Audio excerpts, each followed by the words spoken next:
Hola, ¿qué tal, amigas, amigos, televidentes en Extra Plus? Un gusto saludarles, darles la bienvenida a esta edición Sumando Vigores. El 20 de junio de 1979, 16 días después de haber iniciado la insurrección en la ciudad de León, se empiezan a dar frutos importantes de este levantamiento, de esta insurrección, cuando el cuartel de la Guardia Nacional es finalmente tomado, es derrotado y tomado el cuartel.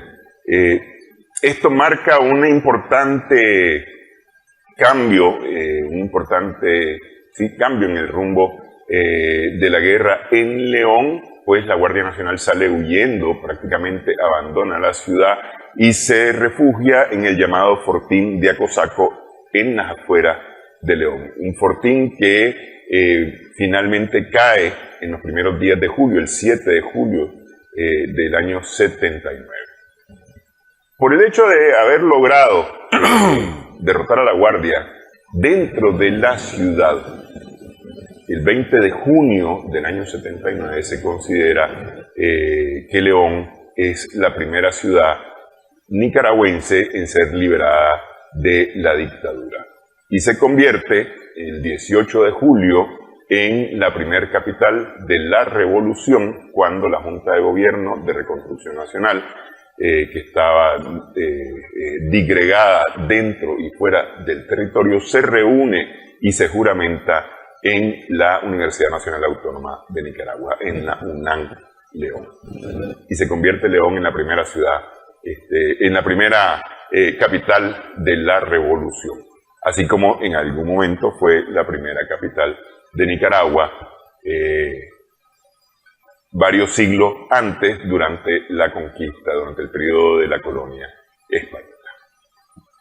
Vamos a hablar un poco acerca de esto, vamos a recordar hoy esos días relativos al 20 de junio de 1979, hace 44 años. Para ello están con nosotros Lenín Fischer, que es investigador, también académico, y se ha dedicado también a escribir. Y está José Antonio Villegas Flores, que es combatiente del Frente Occidental Rigoberto López Pérez y participó activamente en los combates en la ciudad. Muchas gracias por estar con nosotros. Gracias a usted. A ver, inicia la insurrección en León de acuerdo a un plan prediseñado, un plan nacional del Frente Sandinista prediseñado, el 4 de junio del año 79.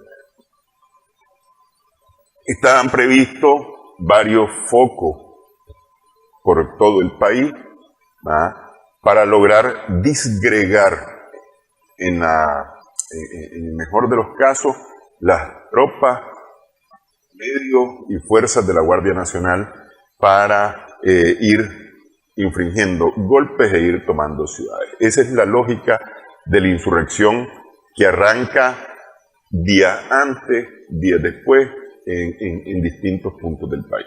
El 4 arranca en León. ¿Cómo es ese inicio de la insurrección en León? Efectivamente, el Frente Occidental Rigoberto López Pérez, conformada por 7 columnas, nos dispusimos, ¿verdad?, de acuerdo a un plan general, acompañado del llamamiento al paro nacional. Al paro nacional, sí. Entonces, iniciamos el día 4 a las 12 de la noche, a la doble 0 hora, iniciamos la ofensiva final, lo que nos permitió haber adquirido experiencia combativa previo al 4 de junio, ya que nosotros como fuerza guerrillera urbana mantuvimos a la Guardia un poco replegada en su cuartel. Nos permitió organizar la ofensiva desde varios flancos. El día 4, pues como decíamos, iniciamos la ofensiva final y bastaron pocos días para la toma del día 16 de junio, que nos tomamos el cuartel de la 21, eran las cárceles de la 21. Y el día 20, estamos hablando de 16 días después, que tomamos el comando de la Guardia Nacional en León. Pero antes habíamos tenido los enfrentamientos con el contingente de guardia que se movilizaba de Chinandega en dirección a León, en el sector de la Cartonera. En ese combate fue donde nosotros tuvimos la oportunidad de recuperar la tanqueta Araceli, Sí. que fue con la que entramos al comando el día 20. La famosa tanqueta Araceli, que se vuelve un ícono Así es. de la revolución, no solamente de la insurrección en León, sino como un ícono de la revolución, porque es decir, es un vehículo blindado que se le captura a la guardia y además se captura en buenas condiciones y queda funcionando. Entonces, el inicio de actividades en el lado de Chinandega y en los municipios chinandeganos no logró distraer a la guardia lo suficiente como para quitarle presión a León. Definitivamente, bueno, no, porque nosotros teníamos entendido que esa tropa iba a ser diezmada en el sector de Telica. Y nosotros bajo una llovizna pertinaz, ahí salimos de un lugar que se llamaba La Cartuja, un lugar donde vendían repuestos automotrices. Salimos en formación 2 columnas en dirección a Telica. Repito, ¿verdad? Había una llovizna fuerte. Pero hay un sector ahí, ya llegando a esa empresa que se dedicaba a la fabricación de cajas de cartón para la exportación de bananos nicaragüenses. En ese sector hay una semicurva. En ese lugar nosotros chocamos con la guardia como alrededor de entre 80 a 100 metros. Porque esa distancia que cubría de repente tuvimos... Ese es un contingente que viene para León. Un contingente de la guardia que se está moviendo hacia León. Sí, venían miembros del Consejo de Defensa Centroamericano en ese contingente. Y habían pasado por Chinandega, por Chichigalpa, en Telica, Quesalhuaque, ahí murió la compañera Verónica Lacayo Peñalba, y prosiguió. Teníamos entendido que en Telica pues había una agrupación nuestra que iba a golpearlo pues para debilitar, pero no le permitieron pasar, y fue que repentinamente y de manera sorpresiva nos encontramos con ellos a una distancia de entre 80 y 100 metros. Y de entrada tuvimos 3 bajas, entre ellas la de Carlos Amaya Talamante, compañero, y otro compañero que le decíamos Julio Huevo del Codolar, y no recuerdo, pero eran 3 compañeros que cayeron en solo la entrada.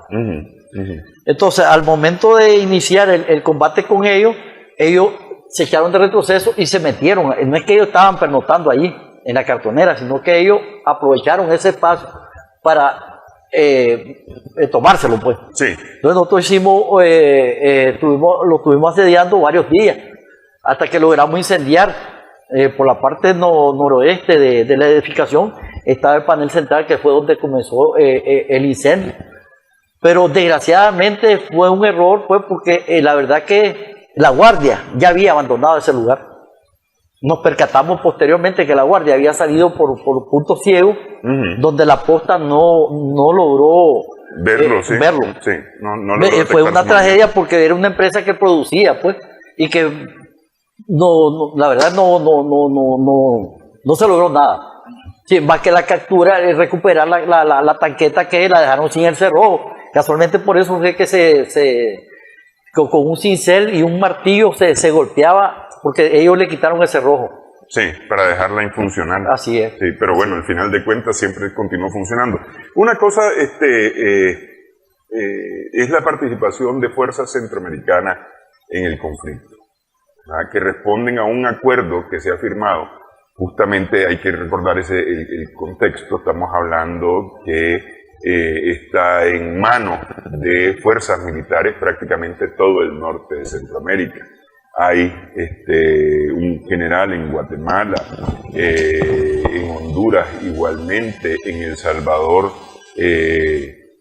hay militares también dirigiendo los destinos de la nación, y junto con Somoza se han puesto de acuerdo para evitar el comunismo en Centroamérica, y firman este convenio que permite que las fuerzas centroamericanas puedan asistirse entre sí ante este tipo de conflictos. Contanos un poquito sobre eso, Lenín, vos que lo has investigado más y mejor. Bueno, hay que tener en cuenta que Somoza de Baile continuaba siendo el hombre fuerte de los Estados Unidos en Centroamérica. y que la Guardia Nacional por muchos años fue el ejército privilegiado de parte de los gobiernos de Estados Unidos en cuanto a cantidad de soldados y oficiales entrenados en Estados Unidos, en el Canal de Panamá, en América del Sur. Y es muy importante para las nuevas generaciones entender que la Guerra de Liberación Nacional que llevaron a cabo los jóvenes de la generación de José Antonio Villegas con el Frente Sandinista de Liberación Nacional a la vanguardia fue porque la dictadura de la familia Somoza tenía casi 45 años en el poder y la Guardia Nacional tenía casi 47 años de existencia y era el instrumento de represión contra el pueblo que sostenía un sistema económico-social muy corrupto, además promotor de una injusticia social y económica que se reflejaba, por ejemplo, en más de la mitad de la población que no sabía leer ni escribir, porcentajes muy bajos, por debajo de 45 o 40% en acceso, por ejemplo, a electricidad, agua potable, alcantarillado, saneamiento, como se le llama ahora. 70-80% de los campesinos no eran dueños de sus propias tierras. Casi el 80% de los niños en el campo sufrían desnutrición y la tasa de mortalidad infantil era muy alta, pues arriba de 120, de 130 niños por cada 1000 nacidos. Y toda esa miseria que se vivía, toda esa explotación e inequidad social y económica, digamos, era protegida por un ejército como la Guardia Nacional que había sido creado por los Estados Unidos pues desde los años 30, ¿no? Que se constituyó en un ejército prácticamente de ocupación y que era corrupto, era criminal, realizaba ejecuciones extrajudiciales, como le llaman ahora, en cualquier momento, pues, reprimía al pueblo y era la garantía de que ese sistema económico injusto, donde habían tres grandes grupos económicos, uno el de la familia Somoza, el otro que giraba alrededor del Banamérica o Banco de América, de la familia Pela, y el otro gran grupo alrededor de la familia Montealegre y el Banco Nicaragüense. Entonces esos grupos fortalecidos desde los años 50 con el boom algodonero, mantuvieron y aumentaron el enriquecimiento de alrededor de unas 50 familias que desde el tiempo de la conquista y la colonia española tuvieron el predominio y la hegemonía pues, económico-social y eran las clases principales, como decían ellos, o clases directoras durante todo ese tiempo. Así funcionaba pues, ese sistema que era respaldado por regímenes militares o dictaduras militares en Centroamérica, pero como les decía al inicio, Somoza de Baile pues continuaba siendo el hombre fuerte. Hay un detalle muy importante en cuanto al inicio de la ofensiva final en el Frente Occidental Rigoberto López Pérez, que era conformado por León y Chinandega. Espérame, antes que nos metamos a los detalles, es que lo que me interesa un poquito es Condeca, ¿no? Ese convenio de defensa de Centroamérica. Bueno, hay que ver una cosa, que el Condeca también participó en la Guerra de Septiembre, de septiembre del 78. Del 78. No era novedoso pues hasta el 79. Ellos participaron, ellos ayudaron a la Guardia Nacional a recuperar el control de las ciudades insurreccionadas en septiembre del 78. Y hay pruebas de eso. Y además ayudaban también a combatir a la guerrilla en la montaña, pues. A la guerrilla en la montaña que promovió el Frente Sandinista durante como por unos 12, 15 años, ¿verdad? Y hay un detalle muy importante. En un escrito de Carlos Fonseca, él señala que él temía que el Condeca tuviera una intervención hasta en un proceso electoral amañado. Pero realmente la mayor intervención que tuvo, de la cual hay prueba de ello, fue la intervención militar apoyando, por ejemplo, la operación Águila Secta, que ayudó casi al exterminio de la columna guerrillera en el norte del país, después apoyando a la Guardia Nacional en la insurrección de septiembre, en Estelí, Chinandega, León, Masaya, y también en la ofensiva final, pues. Mueren miembros de Condeca, miembros de los ejércitos del norte de Centroamérica en la ofensiva final. Claro que sí, y en el caso del Frente Occidental, los combatientes como José Antonio Villegas se enfrentaron a tropas del Condeca, por ejemplo, en Izapa, en La Paz Centro, en Nagarota, y a mercenarios surcoreanos. De eso hay pruebas, pues. Es que fíjate yo no sé si vos te acordarás que hablaban de la intervención hasta de boinas verdes, que querían meter boinas verdes, y entonces era el uyuyuy, porque los boinas verdes eran como las tropas élites, y entonces eran los comandos, y decían, estos maes les disparan y siguen avanzando, y les siguen disparando y siguen avanzando, y hasta que acaban con vos. Es decir, a ese nivel de mitos para meterle miedo a la gente llegaba la historia de las intervenciones, ¿no? Y era además como natural entender que los boinas verdes iban a venir en ayuda de Somoza. No hubo como tal boinas verdes, miembros, digamos, de las tropas norteamericanas, porque no hubo como tal directamente involucramiento de las tropas norteamericanas. Digo directamente, aunque sí hubo, ¿no?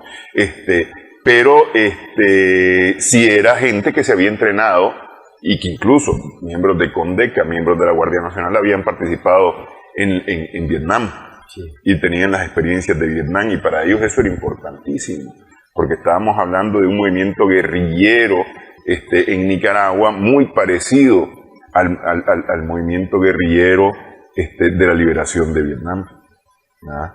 Entonces yo me acuerdo que más o menos por ahí habían aquellos rumores, aquellas cosas, allá en aquellos años 78, 79, pues se decían ese tipo de cosas. Pero sí, Condeca sí participó, definitivamente. ¿Ah? Sí, yo creo que, por ejemplo, aquí hubieron soldados de fortuna que fueron contratados por el régimen de Somoza. En el caso de cuando se dio la toma del palacio, inventado el Chani, ¿verdad? Estaba pujando porque le dieran el ok para la toma y masacrar a toda la gente ahí en el palacio el 22 de agosto que fue tomado. En el caso de Estelí, en León, nos enfrentamos con surcoreanos. Hay prueba de eso todavía. Ahí están conservados los pies y las manos de surcoreanos, eran pequeñitos, y tenían una actitud suicida. Sí, ellos, cuando ya no tenía munición, y uno eran blancos fáciles para uno, pues. Pero sí había soldados de fortuna que se dispusieron a que el gobierno les pagara, y ellos hacían cualquier trabajo sucio. Mercenario, así es. Ok, vamos a hacer pausa y nos vamos a meter a hablar de lo que dijimos, los detalles acerca de la ofensiva de León, de la insurrección en León. Estamos conversando en esta ocasión acerca del aniversario 44 de la toma del comando de la Guardia Nacional en la ciudad de León en 1979.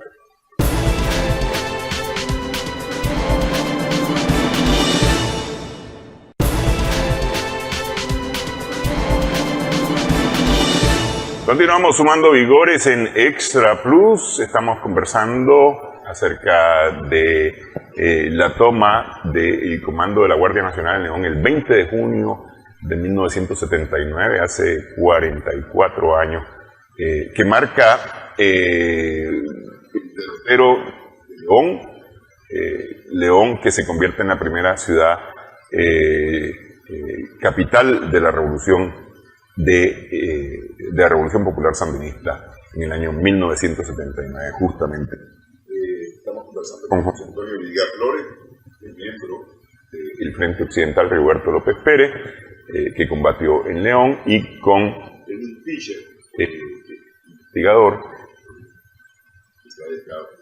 a tratar estos temas, a conversar con los combatientes que estuvieron en el terreno en 1979, conseguir sus testimonios. Lo que pasa, Lenin, de repente, y el otro día hablaba con alguien, con un leonés a propósito, y decía, a veces en la emoción se nos van cruzando las fechas.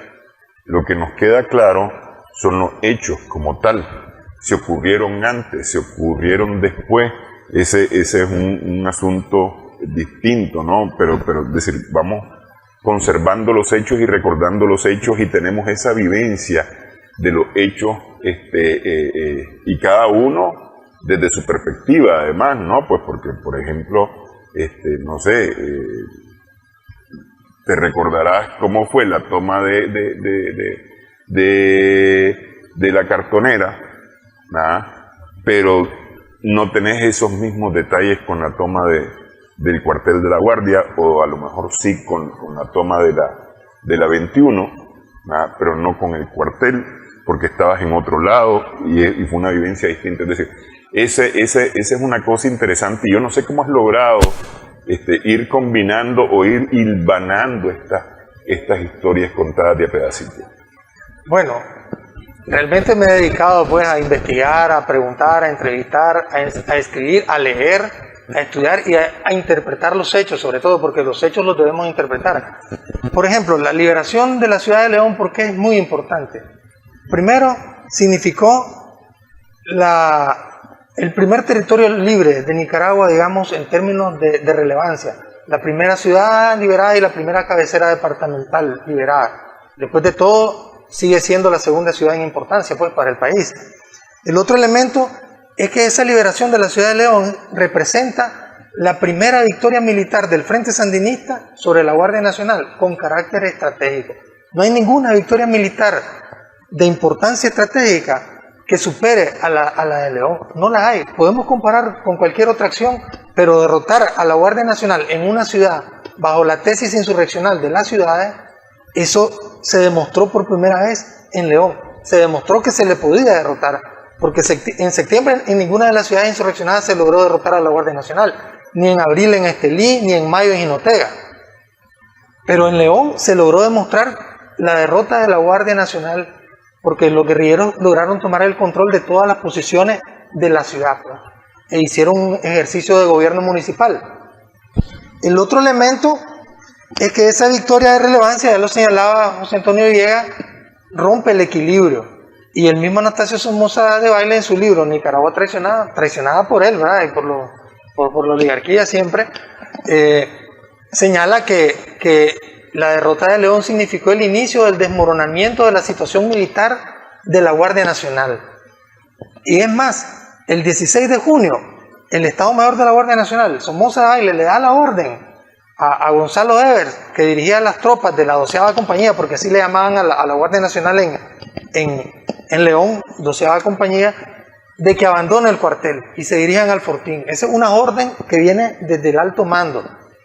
Y después de esa batalla, que Somoza en ese mismo libro la describe como un baño de sangre, ¿verdad? Porque lo que había sucedido en León desde el 4 de junio era una debacle, porque él podía escuchar por los radiocomunicadores el sufrimiento supuestamente pues, y el ruido de los combates.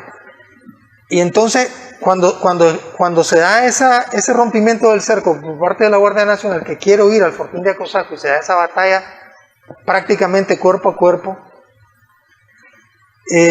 a pocos metros de distancia, la Guardia Nacional decide no hacer ninguna acción para recuperar la ciudad. Desde el 16 de junio, Somoza Debayle y su Estado Mayor General dan a la ciudad de León por perdida.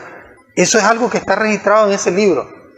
Y realmente, en cuanto a la ofensiva final, en ese libro de Somoza Debayle le dan una gran importancia, ocupa un gran espacio la derrota militar de la Guardia Nacional en León.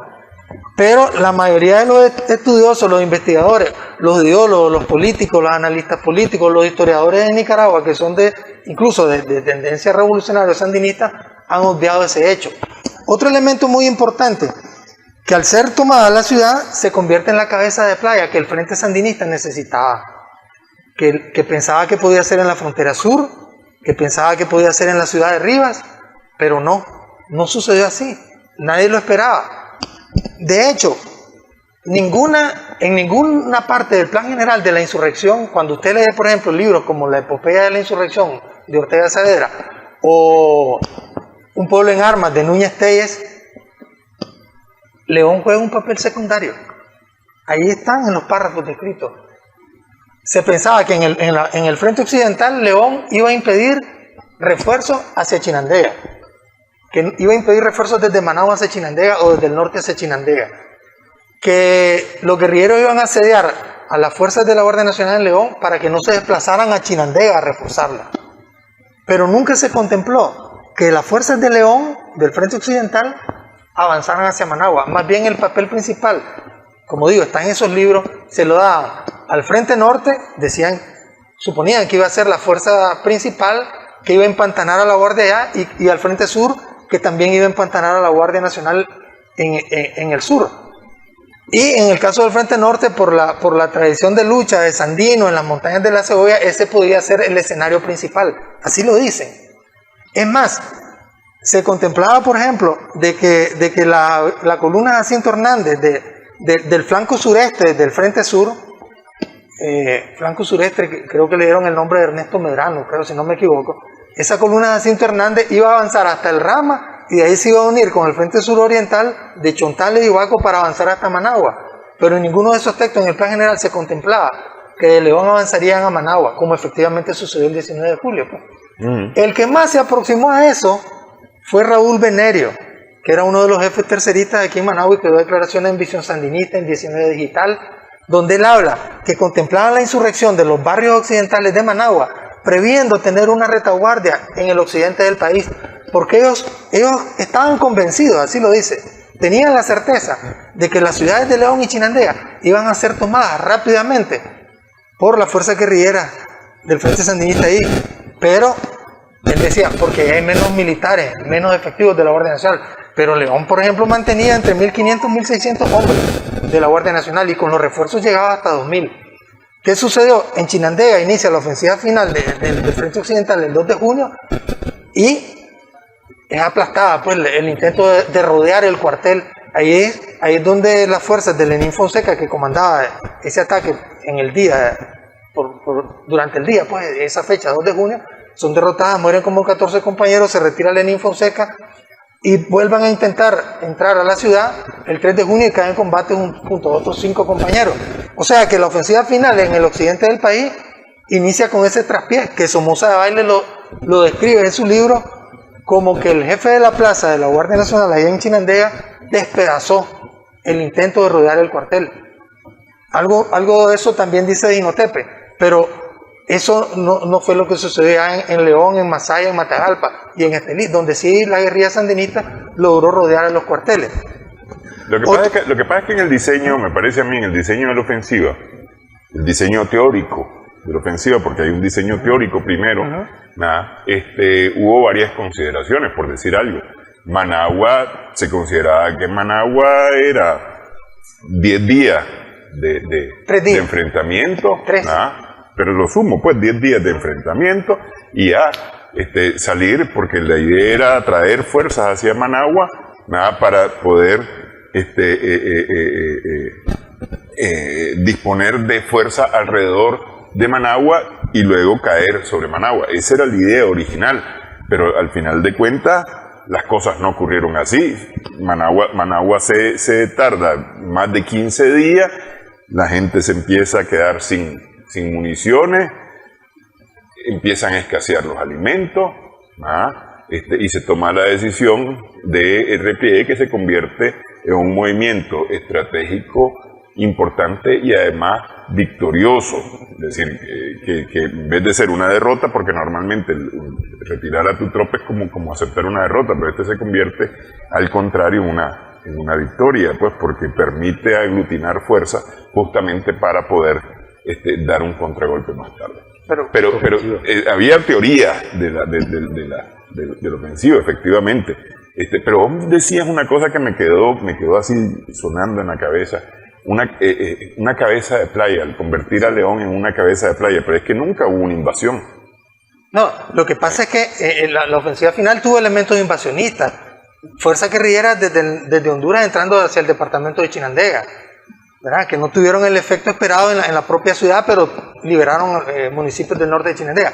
Y desde el Frente Sur era una táctica invasionista, pues de casi guerra de posiciones, donde se llegaron a tener el mayor número el mayor volumen de fuego, las mejores armas, artillería, etcétera. Incluso hay testimonios de combatientes internacionalistas como un venezolano que fue entrevistado por Sputnik el año pasado, donde él señala que cuando Fidel Castro le planteó a los internacionalistas cubanos, chilenos, venezolanos, que vinieran a ayudar a Nicaragua, él les dice: ustedes tienen que avanzar, cavar trincheras y quedarse en el territorio, superar la táctica que tienen los sandinistas desde hace algún tiempo. Atacan y se retiran, atacan y se retiran. Ustedes tienen que asentarse en un territorio, afianzar una posición. Entonces, y eso se lo dice Fidel Castro como el 16 de junio, antes de que se libere León. Y el 20 de junio está totalmente bajo control de los sandinistas León.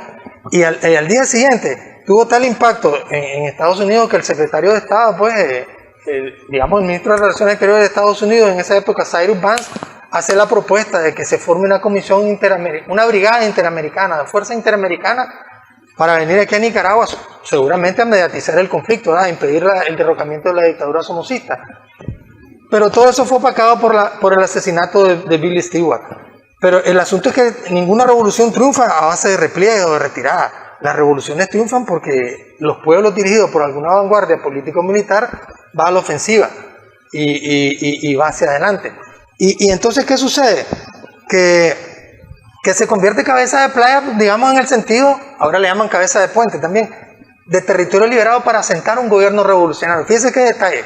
El 19 de junio del 79 se forma la Junta de Gobierno en San José, Costa Rica. El 20 de junio estaba liberada León.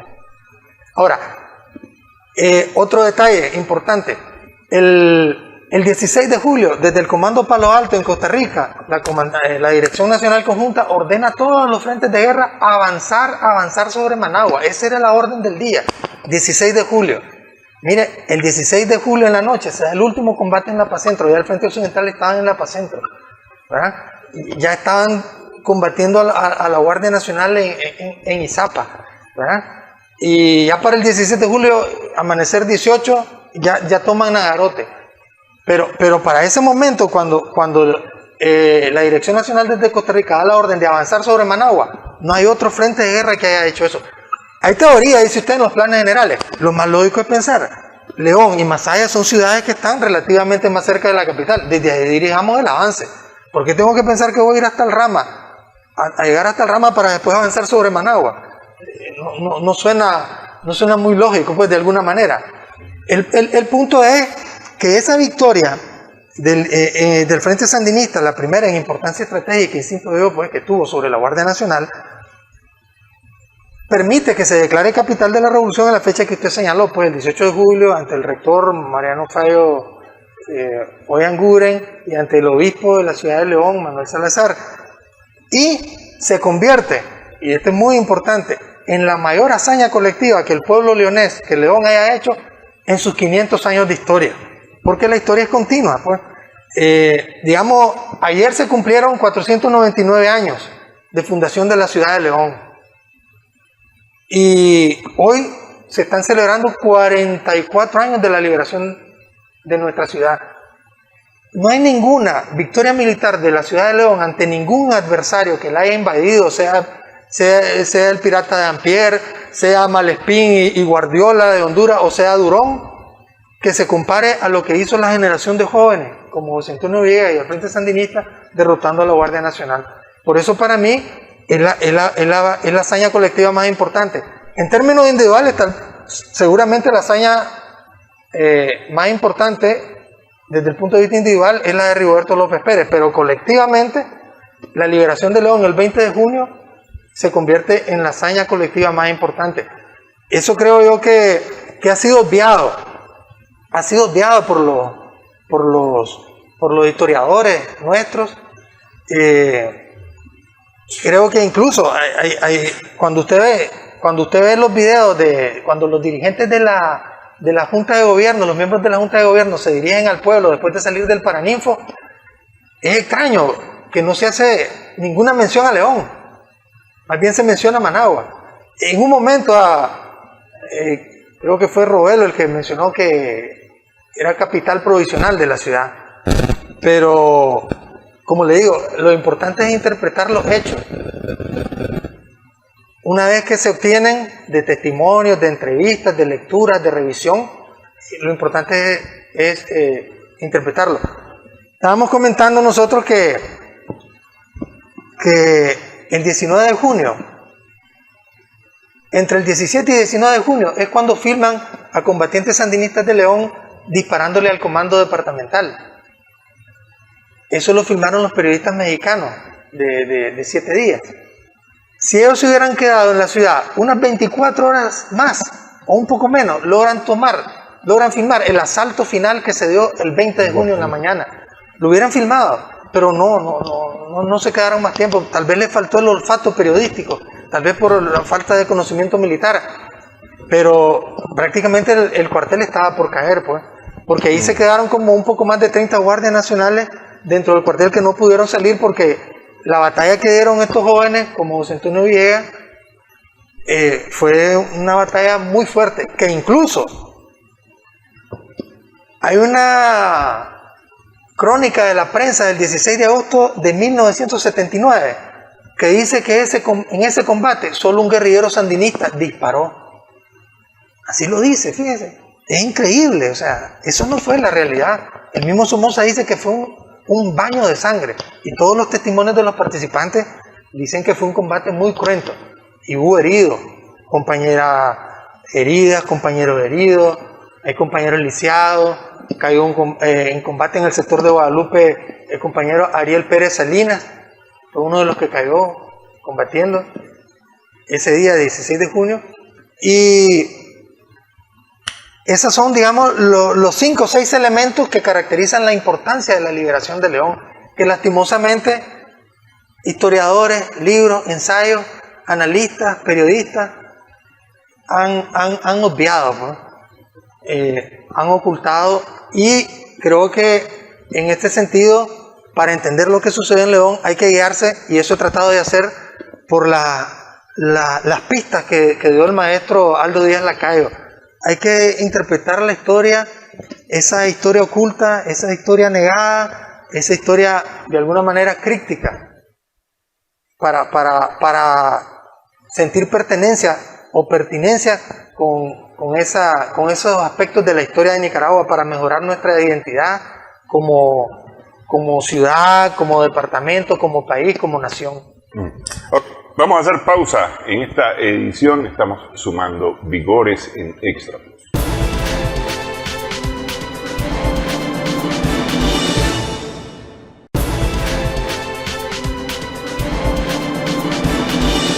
Continuamos sumando vigores en Extra Plus. Estamos conversando a propósito de este 20 de junio de los 44 años de la toma del comando de la Guardia Nacional en León, porque la toma del comando marca un parteaguas, digamos, en lo que va a suceder en León más tarde.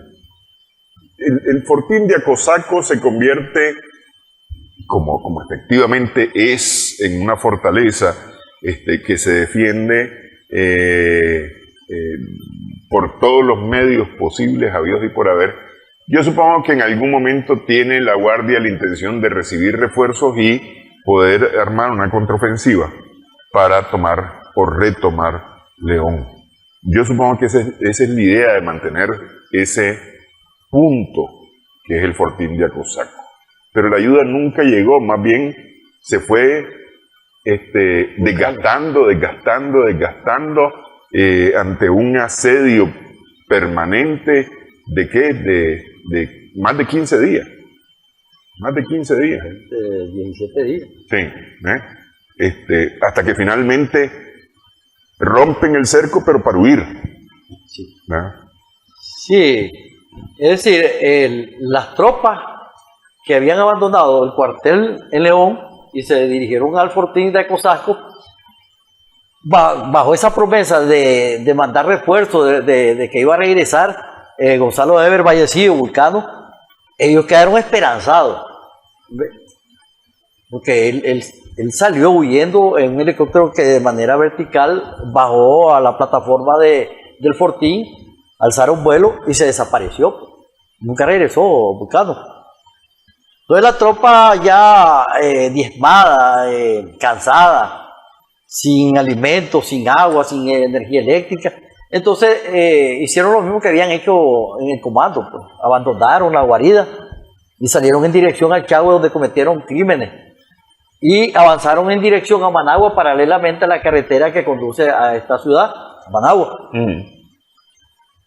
El asedio, claro, tuvo un papel importante a partir del 21, que se duplicó la fuerza alrededor del fortín, Entonces ellos, ese acoso lo llevó a la huida y comenzamos pues esa persecución contra esa tropa.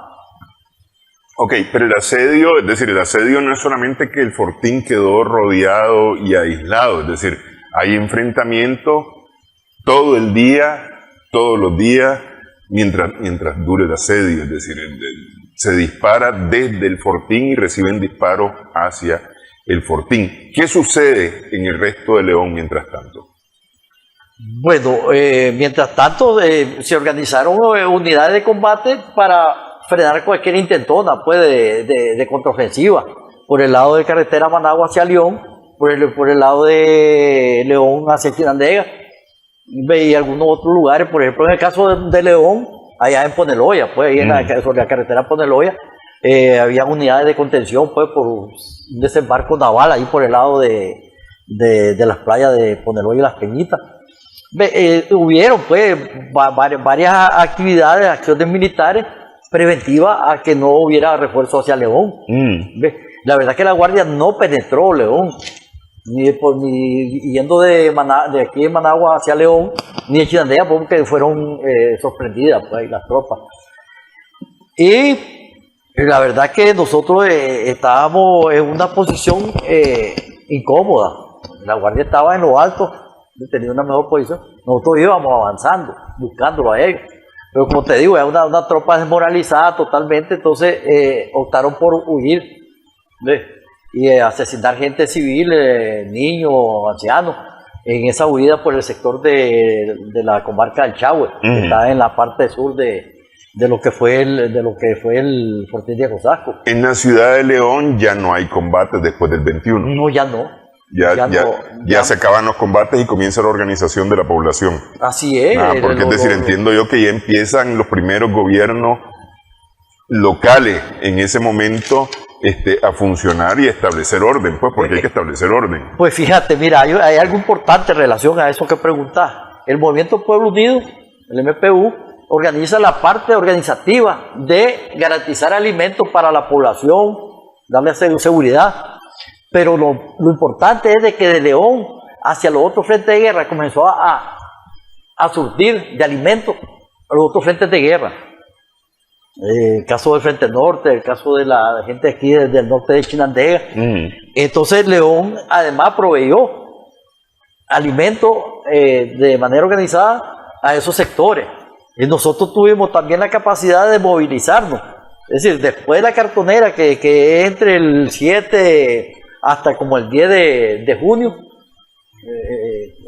pasó toda esa carambada, tuvimos la oportunidad de viajar a Chichigalpa, apoyamos la liberación de Chichigalpa el día 22 de junio. Dentro de 2 días cumple un aniversario más la toma de Chichigalpa. Bajamos hasta Corinto buscando a Tommy Thompson, que era el administrador de la portuaria, pues ya había huido. Hicimos un peine por toda la zona. Tuvimos esa capacidad en el lado de Chuapa, nos encontramos con avanzada del Frente Norte, la gente que venía con Víctor Hugo Tinoco Fonseca.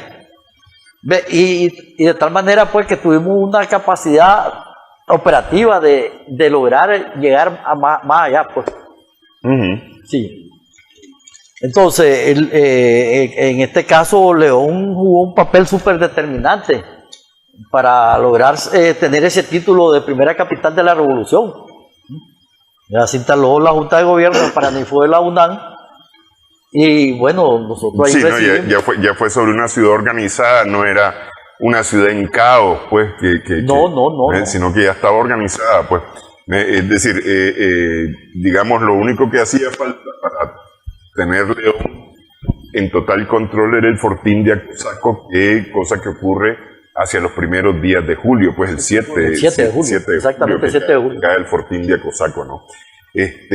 Un detalle muy importante, el primer gobierno municipal de León estuvo encabezado por un hermano de Rigoberto López Pérez, el señor Salvador Meléndez López. También estuvieron Juan Sandoval, Tomás Pérez Pérez, que era un indígena de Sutiaba muy activo. Presidente de la comunidad indígena. Presidente de la comunidad indígena de Sutiaba, sí. Ciro Orozco de Río y Flavio Valladares, todos ellos ya fallecieron. Otro elemento muy importante de la liberación de la ciudad de León es que el mismo dictador Somoza Debayle en su libro menciona que una vez tomada León, ellos decidieron mantener 3.000 hombres en Managua, preparados para defender a Managua pues, en una batalla final, porque él estaba seguro, y su Estado Mayor también lo estaba, de que quienes avanzarían sobre la ciudad de Managua eran los que habían liberado la ciudad de León. Así lo dice, casi textualmente se lo estoy diciendo. Él no se refiere al Frente Sur, ni al Frente Norte, a ningún otro frente guerrillero, a los que están en la ciudad de León, que eran del Frente Occidental, Rigoberto López Pérez. Y quiero mencionar, y efectivamente esos 3.000 hombres estuvieron hasta el 18 de julio, pero en la noche de ese día y en la madrugada del 19 de julio huyeron despavoridos, pues no tuvieron la convicción, la fortaleza, el valor de dar la batalla final, pues por la principal plaza del país. Quiero mencionar un detalle. La mayoría de los combatientes leoneses que inicialmente, digamos, hombres armas, fueron 180 combatientes de la tendencia tercerista, 60 de la tendencia EPP y unos 4 o 5 compañeros, hombres armas de la tendencia proletarios.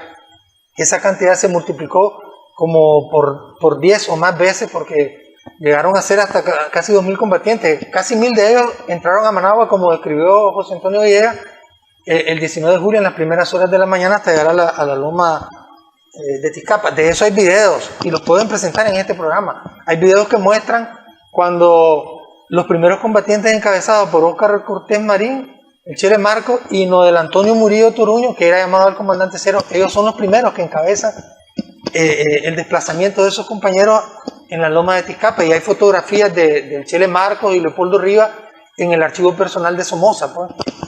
Y otras fotografías del mismo Noel Toruño Murillo en la habitación del propio Somoza, pues. En el búnker. En el búnker de Somoza, incluso apuntando con su fusil Galil un retrato de Anastasio Somoza García. Y también hay fotografías de Noel Antonio Murillo, el comandante cero por su parecido con Eden Pastora, desarmando a milicianos en Managua, pues, que andaban ahí con armas de cacería. Y también junto a la estatua de Luis Somoza, que estaba allá en el estadio, frente por Metrocentro, ¿no? Por donde es ahora el Consejo Supremo Electoral, en la Plaza México. Ahí estaba la estatua de Luis Somoza. Esa estatua fue derribada y ahí está Noel Antonio Murillo Toruño, comandante cero, un combatiente del Frente Occidental.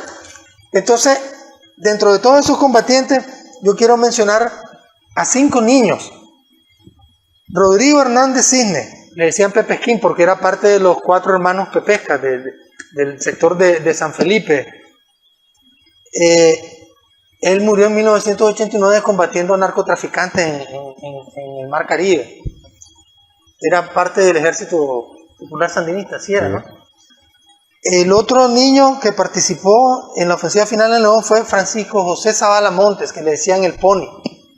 Él murió recientemente, pues el 16 de marzo de este año en California, Estados Unidos. Fernando José Rosales, que después fue parte del batallón de lucha irregular Farabundo Martí, él todavía vive, tenemos recopilado el testimonio de él. Hay otro niño que se llamaba José Benito, que le decían la mascota, no pude recuperar el apellido, y otro niño que solo lo llamaban como Marlon, pero era el más chiquito de todos. Esto lo dice Tomás Quintero, conocía a esos 2 últimos niños, andaban con él. Y pues creo que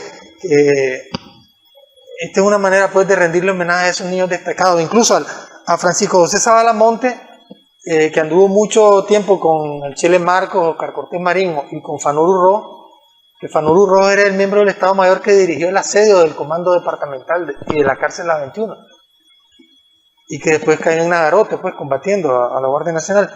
Entonces Francisco José Zavala en un momento determinado fue entrevistado por periodistas del diario El Pueblo, Melvin Wallace exactamente, cuando estaban en el aeropuerto internacional Las Mercedes el propio 19 de julio de 1979.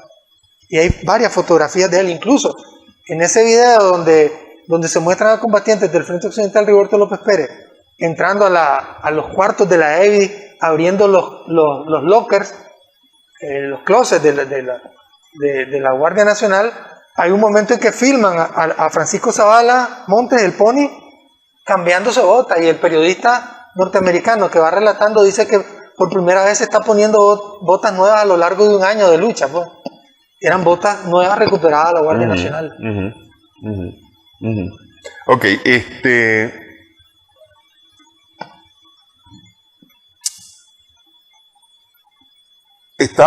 vos estabas en el asedio, participaste en el asedio del Fortín, ¿verdad?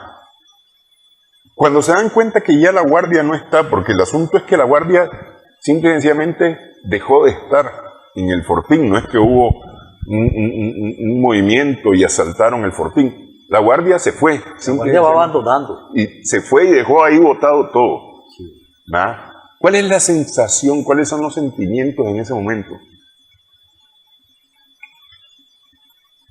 Bueno, después desde el 4 de junio hasta llegar al 7 de julio del 79, que la Guardia, de manera espontánea, entre comillas, abandona la edificación, la colina, pues donde está el Fortín de Cosasco, pero como te decía anteriormente, ellos lo hacen porque están desmoralizados, porque no tienen municiones, porque no tienen alimentos, porque no tienen agua, no tienen energía eléctrica.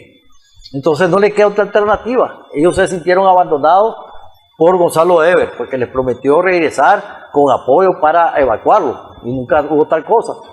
Entonces ellos toman la decisión de abandonar, y paralelamente, decía anteriormente, iban sobre la carretera, paralelo a la carretera que conduce acá a Managua. Entonces las tropas nuestras, o las fuerzas guerrilleras, fuerzas insurgentes, inician una persecución. En esa persecución en dirección a Managua, algunos se fueron quitando su ropa militar y desertando prácticamente, pues, huyendo ahí, escamoteándose. Entonces, cuando llegamos a la altura de Izapa, ya estaban diezmados totalmente, ya habíamos recuperado armamento, medios de blindados.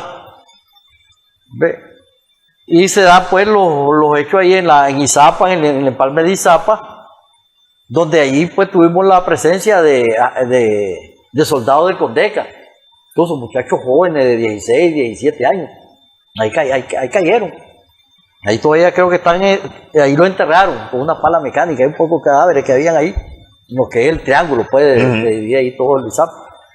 Estuvimos el día 16 de julio en La Pacento, nos tomamos La Pacento el día 16 y seguimos avanzando sobre carretera.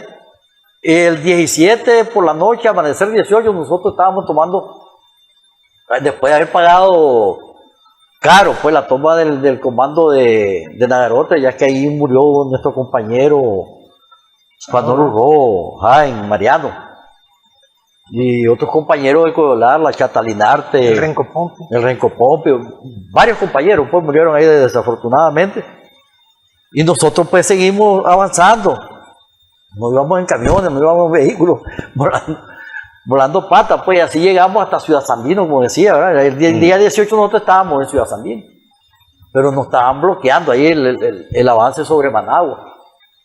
Que vino una contraorden después que... Pero vuelvo a preguntarte, ¿cuál fue tu sentimiento el día 7, cuando la Guardia deja de estar en el Fortín? El sentimiento de alegría, pues lógicamente, al sentir de que ya no teníamos la presión de las tropas sobre la ciudad, ¿no? Porque esa tropa que estaba en el Fortín de Cosasco causó mucha muerte a la población civil y defensa de León. Entonces sentí una sensación de alegría y de que estábamos logrando nuestro objetivo, pues, de expulsar a la Guardia para siempre de la ciudad de León. ¿Te imaginabas que, no sé, pues porque lo que pasa es que, mira, yo creo que el 18 de julio está bien largo de la plaza de la Revolución el 20 de julio. Porque es decir, nadie se imagina el 18 de julio que está a prácticamente un amanecer del triunfo. Sí. Porque todo el mundo está combatiendo todavía el 18 de julio. Es decir, el 18 de julio es como el 17, como el 16, como el 15, como los días como cualquiera todos los otros días. Por eso digo, el 18 de julio está largo. en la vivencia del momento tan largo de la Plaza de la Revolución el 20 de julio, es decir, de 2 días más tarde. Sí. ¿Vos te imaginás que está tan cerca ya el desenlace de la insurrección? No lo veía en aquel momento, pues a mis 19 años que tenía en aquel momento, no lo veía así. Pensaba que la cosa iba para largo, pues. Es que ellos en Giloá, el 18 de julio, al atardecer, se están preparando para el asalto final, sí, a la batalla final. Pues yo te digo, ahí es todo o nada, como se dice popularmente, porque iba a ganar o a morir. Y fíjense que hay un compañero que se llama Tomás Quintero, que dice que él, con un grupo de unos 30 compañeros que los habían dejado en Izapa, él se vino por la otra carretera hasta Nejapa y llegaron hasta donde hoy es el Walmart, era la ferretería LAN, y se regresaron hacia Giloá, hacia la Empalme Giloá del Open 3, y se quedaron asustados los compañeros cuando los vieron regresar. Ellos lograron entrar por ahí hasta la ferretería LAN, ahora Walmart, en la tarde del 18 de julio, ese testimonio a él, pues. Y el otro elemento que hay que tomar en cuenta es que estos muchachos que se vienen con la columna principal por la carretera Izapa, digamos, la piedrecita, Izapa, la Cuesta del Plomo, pues, y que lleva las piedrecitas también, ¿verdad? El desvío ahí. Son la columna principal de casi 1000 hombres, pero hay otra columna como de 300, 400 que va por la carretera Izapa-Nejapa, pero que esa va más lentamente y se desvía a Montelimar. Y toma el control de todo lo que hay en Montelimar, la mansión de Somoza, el ingenio, todo eso. Y realmente va avanzando por 2 carreteras. La columna principal del Frente Occidental de Roberto López Pérez, imagínense, viene encabezada por 2 tanques Sherman M4, que tienen cañones de 105 milímetros. Somoza dice que ellos tenían 4 tanques Sherman. El Frente Occidental le tomó 2 y le neutralizó otro. Y además van con 4 tanquetas de esas que le llamaban T-17-1 Stage, que tenían cañones de 37 milímetros. 4 tanquetas funcionando. Y después camiones, vehículos blindados, camiones militares, jeep y vehículos civiles. Y entonces eso da una idea de la magnitud del impacto del Frente Occidental y de la relevancia que tuvo, pues, en el desenlace de la ofensiva final y en el avanzar de casi 100 kilómetros, como ha señalado José Antonio Villegas. Y entonces, en cuanto a eso de la ayuda a otros frentes de guerra es muy importante, porque al Frente Norte se le envió un cañón de 75 milímetros sin retroceso, muy importante para tomar el comando departamental de Estelí el 16 de julio. 72 horas faltaban para el 19 de julio, cuando se tomaron el comando departamental. Sí, lo que pasa es que en ese momento no sabes cuánto falta. En ese momento. Pero además le enviaron 250 libras de dinamita y camiones con arroz, azúcar, aceite. Y hay un elemento muy importante. Antes de que se organice el repliegue en Managua, el 27 de junio, que comenzó a las 6 de la tarde, a Orlando Núñez y a otros compañeros que estaban aquí en Managua, les designan irse a León, porque él como sociólogo y otros compañeros tienen la capacidad para ayudar a organizar a toda una población civil sublevada e insurreccionada, y se van para León. Antes del repliegue, llegaron ese grupo de compañeros, dice él que iban de todas las tendencias. Entonces cuando él está en León, el grito que más escucha, dice, es: la marcha hacia Managua no se detiene. Esa era la consigna que más gritaban los combatientes como José Antonio Villegas. La marcha hacia Managua no se detiene. Eso lo dice Orlando Núñez en su libro La Revolución Rojinegra. Y también dice que todos soñaban con la toma del búnker. Era una meta, casi una quimera. Porque, como él mismo lo relata, él fue torturado ahí, pues, en ese complejo militar de la Loma de Tizcapa. Y realmente no todos podían tomar el búnker al mismo tiempo. Alguien tenía que llegar primero. Y el otro elemento en cuanto a esto, y los videos que mencionaba, dentro de los videos que les trajimos, que hemos recopilado solo imágenes de León y de combatientes leoneses en su avance hacia Managua y en la entrada a la Loma de Tizcapa y el búnker de Somoza. Ahí hay otras imágenes donde van combatientes de Sutiaba, los hermanos Rodríguez Vázquez, Mario y Gustavo. Gustavo ya falleció hace como 2 o 3 años. Con Alberto Roque, que le decían Betín, pasan desfilando ellos, triunfantes, por el Hotel Intercontinental. Hay fotografías de eso. y frente al búnker de Somoza, pasan desfilando ahí. Son evidencias pues de esa entrada victoriosa del Frente Occidental Rigoberto López Pérez el 19 de julio del 79, que no se hubiera podido dar sin la liberación de la ciudad de León el 20 de junio, ¿no? Ok.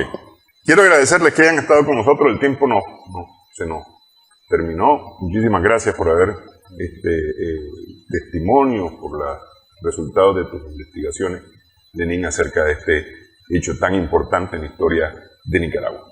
Gracias a nuestras amigas, amigos televidentes también por su sintonía en esta edición, sumando vigores en Extra.